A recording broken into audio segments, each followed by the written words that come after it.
The compound gate slammed open. Bang! Chikamsi dragged her suitcase inside, her pink hair scattered, eyes swollen from crying.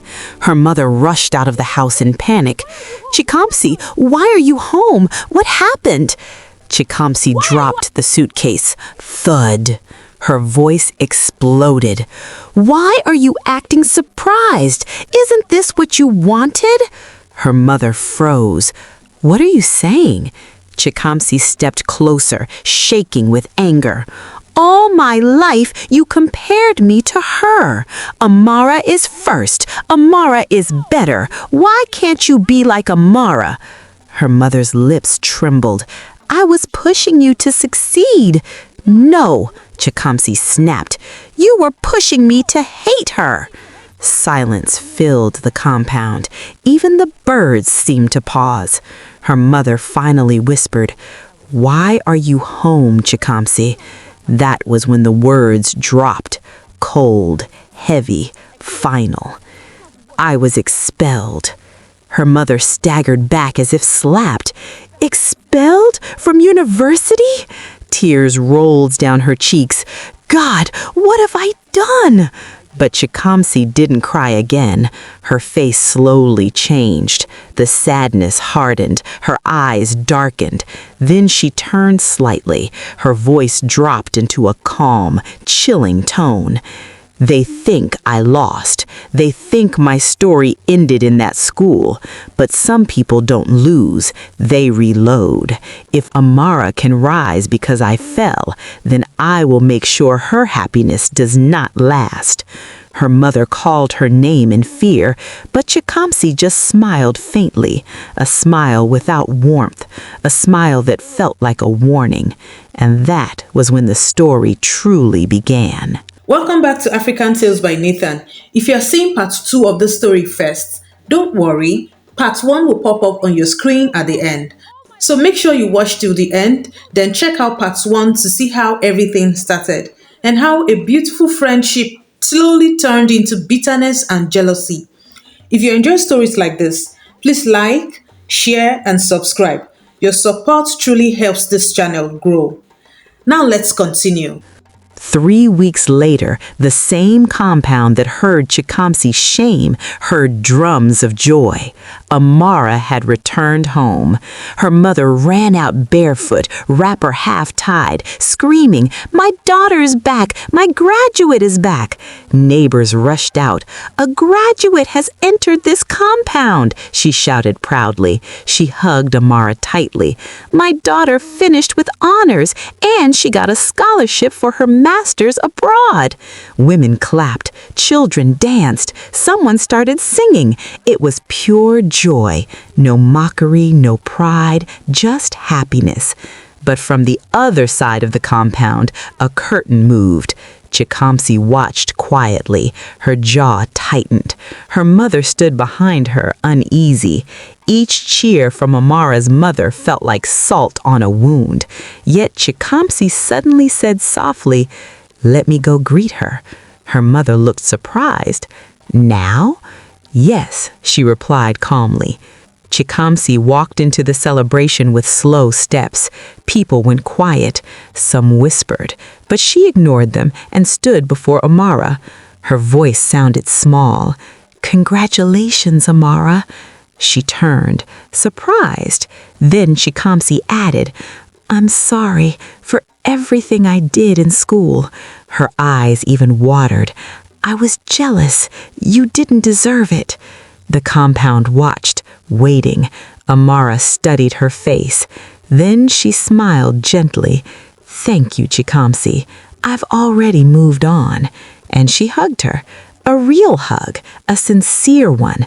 But as Amara hugged her, Chikamsi's face changed. Her eyes opened slowly, cold, calculating.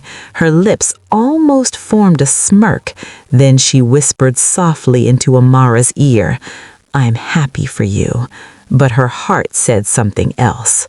That night, Amara slept peacefully, dreaming of her master's journey. But in the next building, Chikamsi sat on her bed in darkness, phone in hand, scrolling, creating anonymous accounts, drafting messages, saving pictures. Her voice murmured to herself, "Scholarships can be reviewed, reputations can be questioned, and heroes can fall quietly." Her mother overheard from the doorway. A chill ran down her spine. "Chikamsi, what are you planning?"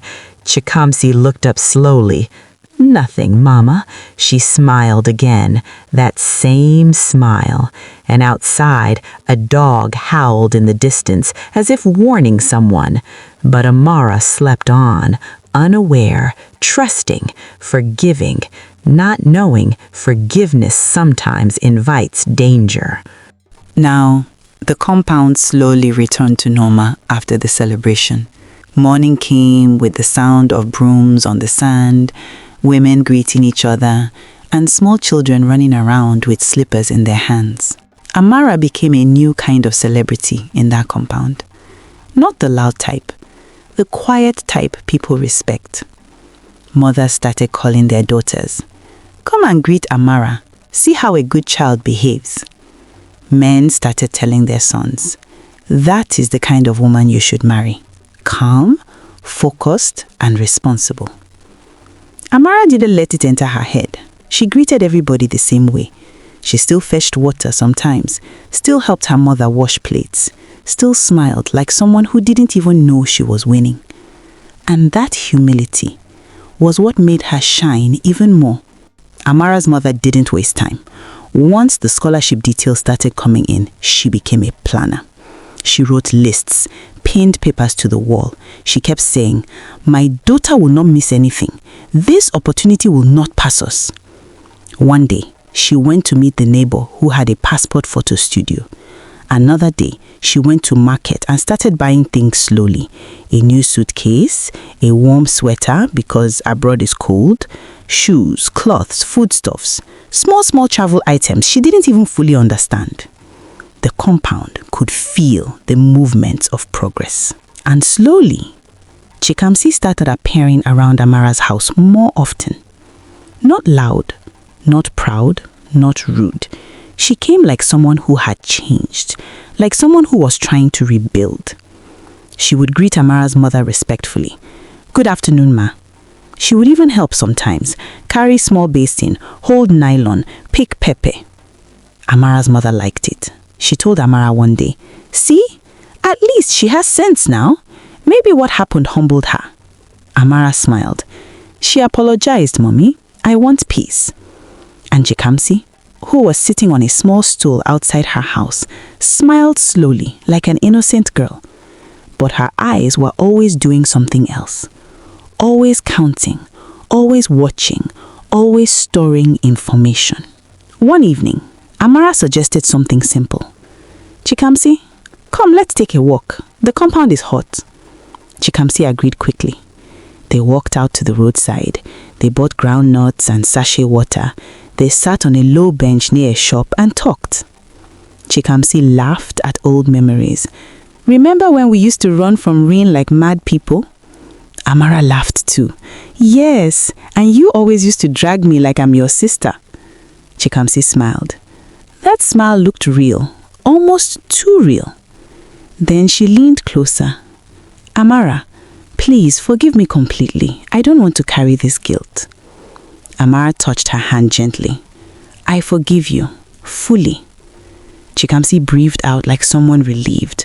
But inside her head, something else breathed too.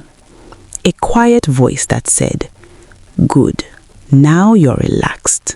That same night, when Chikamsi returned home, her mother was sitting outside peeling beans. She looked up immediately. "Where are you coming from?" Chikamsi answered. "From Amara's side, we took a walk." Her mother nodded like she was pleased. Then she said it, the statement that never stopped since childhood. "You see, Amara, that girl is focused. She's going abroad. That is what I wanted for you too." Chikamsi's jaw tightened. Her mother quickly added, Don't misunderstand me. I'm not comparing you to make you jealous. I'm only telling you the truth. You can also be great. What will you do with your life now that you've been expelled from school? Just sit around the house eating and sleeping and gisting with someone that is preparing to travel abroad. Won't you go and learn a trade now? Those words landed in Chikamsi's heart like pepper on wound. Not because the mother meant evil, but because her mother had never learned another language. That comparison was her language, and it kept waking the old sickness again. Chikamsi forced a smile. I hear you, Mom. I'm working on something. She went into her room, closed the door, and her face dropped. She whispered to herself, so even now, even after everything, it's still Amara. Her phone lit up. Amara had texted, Bestie, thank you for today. I'm happy we are fine again. She stared at it. Then she typed, Aw, same here, Bestie. Always. She hit send and her eyes became still. Not angry, not loud, just cold. From that week, Chikamsi became a regular visitor. Sometimes she came with fruits, sometimes she came with snacks, sometimes she came just to sit and gist. People in the compound started saying, Aw, they are back again. Even Amara's mother started feeling proud. Friendship is sweet when it is clean. But the friendship was only clean on the surface. Underneath it, Chikamsi was building something. Chikamsi started asking questions in a soft, friendly way, not directly suspicious, just like a best friend who was curious. So when are you traveling exactly? Amara would answer innocently, maybe in 2 weeks. They said they will send the final date. Chikamsi would nod. Wow, so soon. Then later, have you finished your passport? Amara, yes, it's almost ready. I'll collect next week. Chikamsi, nice. What about visa? They said I would do biometrics soon. My email is full of instructions. Chikamsi would smile. God is doing it. And Amara would smile back, not knowing she was feeding a hungry mind with details. One afternoon, Amara's mother went to the market.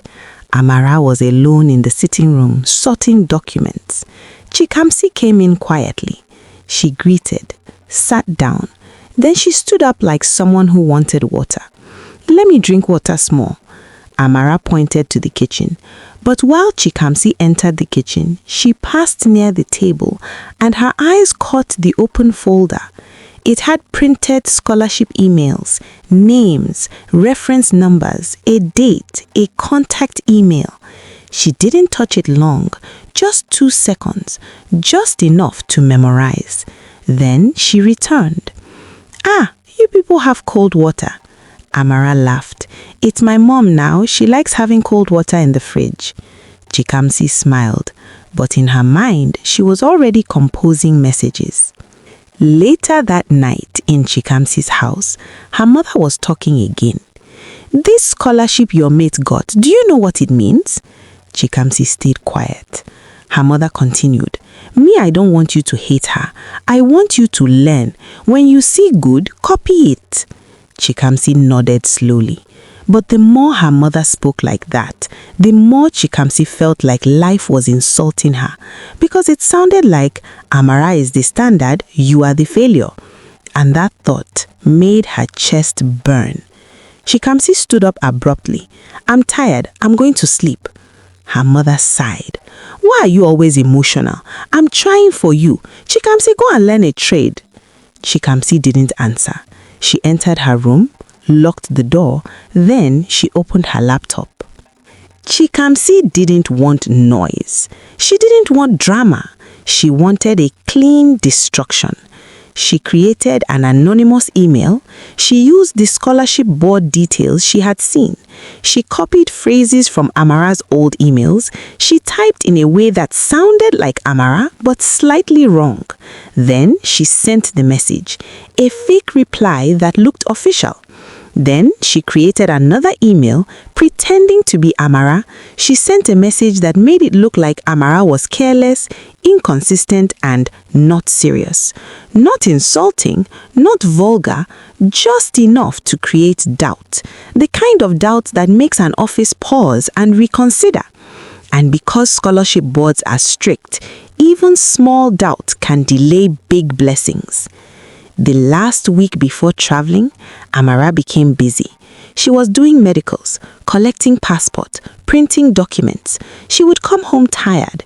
Chikamsi would still be there like a loving friend, helping, smiling, saying, "Bestie, you are strong." One evening, Amara even said, "Chikamsi, honestly, if you didn't come back into my life, I don't know. I might have been bitter." Chikamsi hugged her. "Never, we are sisters." And in that hug, Chikamsi's eyes were open, looking over Amara's shoulder like someone hugging a person while watching the door. 3 days to travel. Amara's mother was cooking jollof rice in excitement. She was already talking to neighbors. "My daughter will soon be abroad." Oh. Amara's phone rang. Unknown number. She answered with a smile. "Hello?" A formal voice responded. "Good afternoon. This is from the scholarship office." Amara's stomach tightened. "Yes, sir?" There was a pause. Then the words fell. "Due to discrepancies and concerns in your recent communication records, your scholarship has been suspended pending review." Amara froze. "Suspended?" "Yes, you'll receive an email shortly." The call ended.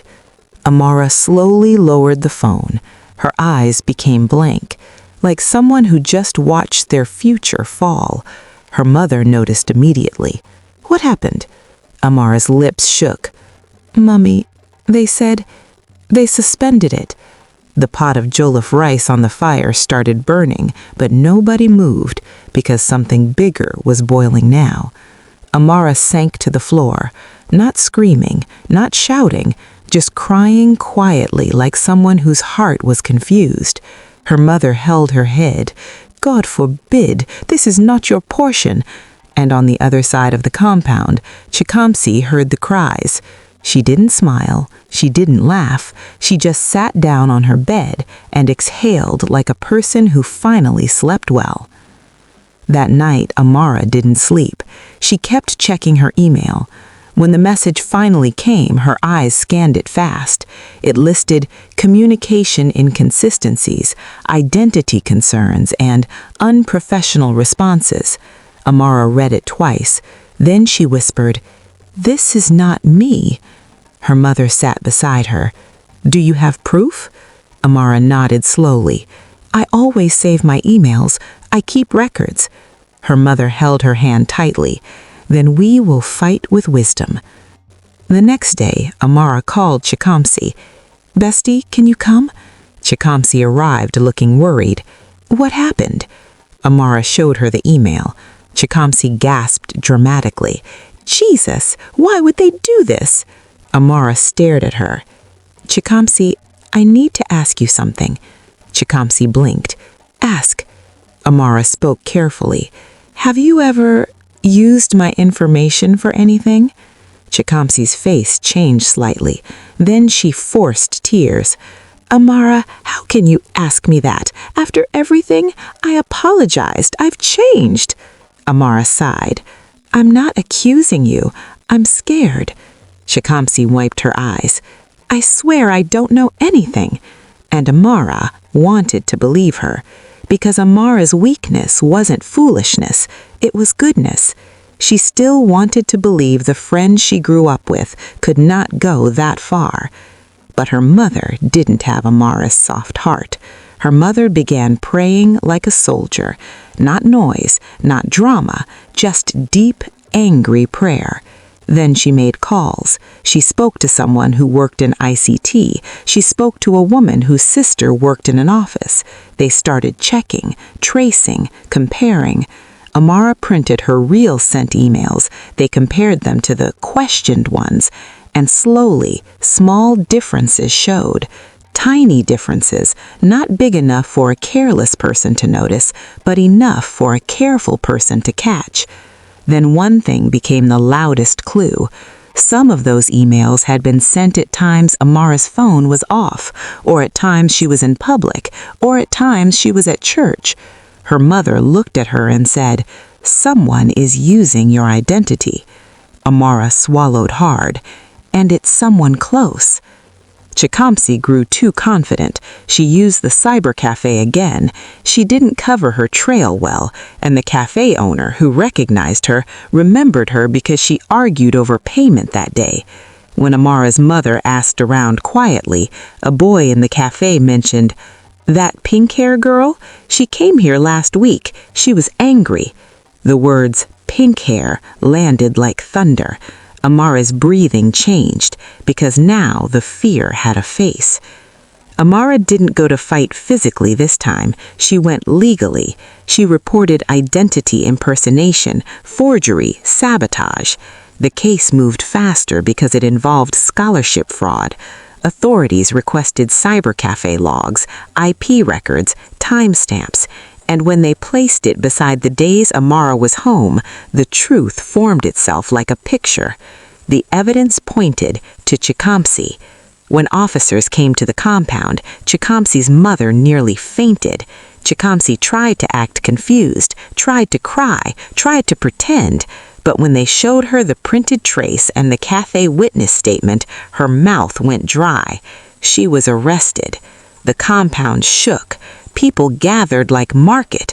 Amara stood far away, shaking, not happy, just shocked that someone she forgave truly wanted her future destroyed.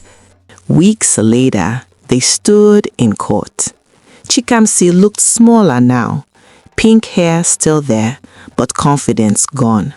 Her mother was crying non-stop. The judge read the case summary. Digital impersonation, forgery, attempted academic sabotage. Chikamsi's lawyer begged for mercy, but the evidence was too clean. The judge spoke firmly. Your actions were deliberate and repeated. This court cannot ignore it. Sentence was given. Jail time. Not forever, but enough to mark her record. Enough to break the illusion that jealousy is small. Chikamsi started wailing. "Mama, Mama, please." Her mother ran forward crying, "My daughter, my daughter." Chikamsi turned suddenly and shouted, "This is your fault." The courtroom quieted. Her mother froze. Chikamsi pointed at her, shaking. "All my life you compared me. All my life you told me I was not enough. You used Amara to beat me without cane." The judge warned her to calm down, but she was too far gone. Then she begged the officers, "Please, let me hug my mother just once." They allowed it. Her mother rushed in and hugged her tightly, crying into her shoulder, "My child, I'm sorry, I'm sorry." Chikamsi hugged her back, tight, tight. Then she leaned like she wanted to whisper something, but instead she bit her mother's ear. Not tearing anything off, but enough to hurt, enough to shock. Her mother screamed, "Ah!" Court officers grabbed Chikamsi quickly. People shouted. Everyone stood up. Chaos. Chikamsi started crying loudly like a possessed person. Do you see? Do you see what you created? You created this jealousy. You trained me to hate my own friend." Her mother held her ear, crying in pain and regret. I didn't know it would become this." Chikamsi screamed as they dragged her away. "Tell the world, tell them you raised this bitterness. Tell them you kept feeding it with comparison." And just like that, the girl who blamed everyone finally confessed the real root. Not Amara, not school, not boys, not lecturers. A lifetime of pressure turned into poison, and poison finally spilled. The days after the court case were heavy. The compound no longer sounded the same. People spoke in lower voices. Children were warned quietly. Don't be jealous of people. Look at what it can cause. But Amara didn't celebrate. She didn't even feel victorious, because a broken future, even if it belongs to your enemy, still hurts to watch. 3 days after the court verdict, Amara and her mother returned to the scholarship office, not to beg, not to cry, but to present truth.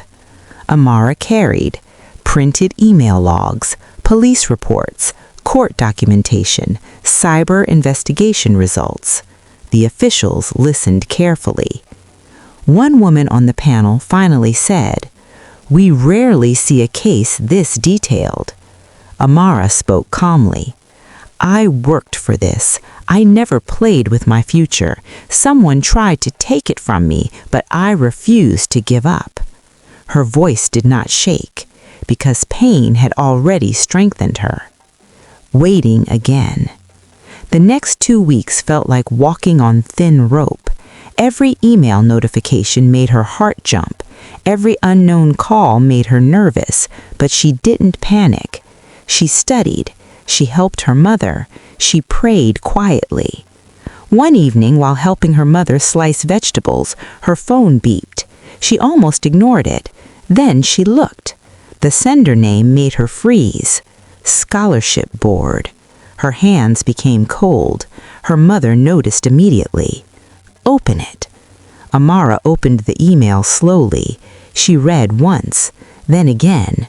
Then her eyes filled with tears, not of sadness, but relief. The message said, "After a full review and investigation, your scholarship has been reinstated. We commend your integrity and resilience. Your travel date remains valid." Amara covered her mouth. Her mother dropped the knife and hugged her. They cried together, not loud, not dramatic, just deep gratitude. The journey finally happens. The day Amara left Nigeria, the compound gathered, not because she was rich, but because her story inspired people. Her mother held her face and said, "My daughter, your peace protected you more than your anger ever could." Amara smiled. "I'll make you proud, Mummy." At the airport, as she walked toward immigration, she looked back once, not at the crowd, not at the building, but at her mother, and she waved. That wave carried, pain survived, dreams protected, future reclaimed. And as the plane took off, Amara's story left the ground too. Prison was not like movies. No drama, no shouting, just long days and longer nights. Chikamsi had time now.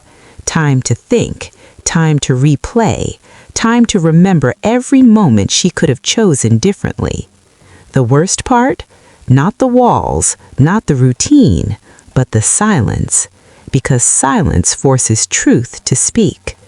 One day she told a fellow inmate quietly, "I lost my life fighting someone who never fought me."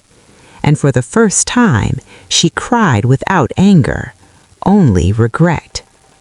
Back in the compound, Chikamsi's mother stopped coming outside. People didn't insult her, they didn't mock her, but their silence spoke.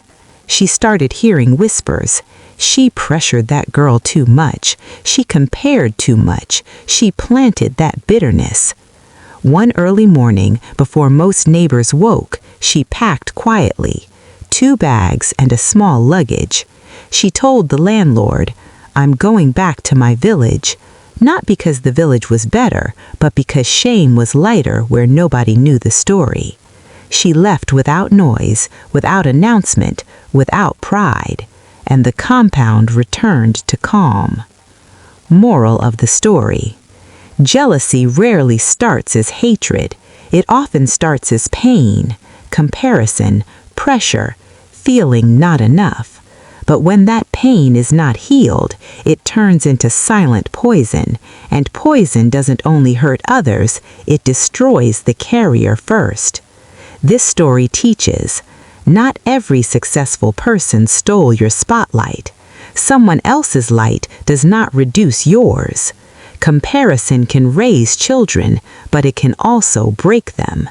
Silence is not weakness, it is controlled strength. Wisdom defeats battles anger cannot win. And, most importantly, a good heart will always outlive a bitter one, because truth can be delayed, but it never dies. Thank you so much for watching the story till the very end. Some stories are not told to entertain, they are told to awaken. If this story touched you, it means there is a lesson your heart recognized. Maybe you've seen jealousy before. Maybe you felt comparison before.